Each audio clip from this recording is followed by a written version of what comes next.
আর মাত্র ৮ দিন বাকি। যুক্তরাজ্য ও ইউরোপের বৃহত্তম বৈশাখী মেলা মাতাতে লন্ডনে আসছেন বাংলাদেশের জনপ্রিয় ব্যান্ড দল শূন্য। গাইবেন কিংবদন্তি কণ্ঠশিল্পী কনক চাপা। আগামী ২২শে জুন রবিবার মাইল্যান্ড স্টেডিয়ামে হতে চলা বৈশাখী মেলার আয়োজন করছে যুক্তরাজ্য ও ইউরোপের দর্শকপ্রিয় satellite television channel Ayon TV. বিস্তারিত রিপোর্টে। দ্বারপ্রান্তে লন্ডনের বহু প্রতীক্ষিত বৈশাখী মেলা। আগামী ২২শে জুন রবিবার মাইল্যান্ড স্টেডিয়ামে হবে এই মেলা, বাংলাদেশের বাইরে সবচেয়ে বড় বৈশাখী মেলা। বাংলাদেশ থেকে আসছেন কিংবদন্তি কণ্ঠশিল্পী কনক চাপা আর জনপ্রিয় ব্যান্ড দল শূন্য। প্রিয় সুধীজন, আসসালামু আলাইকুম। আমি কনক চাপা।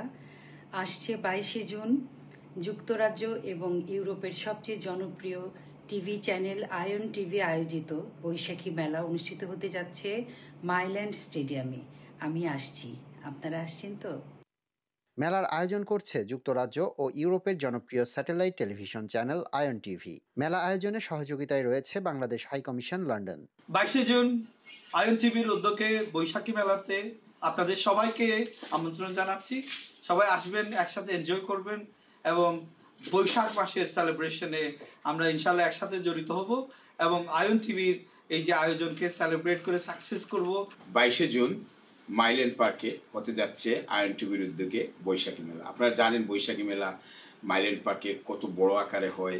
আমরা গত বছরও করেছি, আমাদের work from a cloud sponsor করে থাকে এইসব ইভেন্টটা, এইসব কালচারাল প্রোগ্রামটা। এখানে শুধু গান হবে না, এখানে বিভিন্ন ধরনের ফুড পাবেন, এখানে বিভিন্ন ধরনের স্টল থাকবে। আপনারা সবাই আসবেন এবং এটা মিস করবেন না। আমি সবাইকে অনুরোধ করতেছি, আসেন, এনজয় করেন ২২শে জুন সানডে, এবং এটা এনজয় করবেন, আমি শিওর। মেলার বিশেষ আকর্ষণ আঞ্চলিক কর্নার। অঞ্চলভিত্তিক প্রদর্শনী, খাবার ও পোশাক থাকবে এসব কর্নারে। থাকছে শিশুদের চিত্রাঙ্কন প্রতিযোগিতা। আয়োজকরা জানান, যুক্তরাজ্য ও ইউরোপের জনপ্রিয় শিল্পীরাও গাইবেন মেলায়। থাকবে দেশীয় খাবারের স্টল, পোশাক ও অন্যান্য হস্তশিল্পের প্রদর্শনী।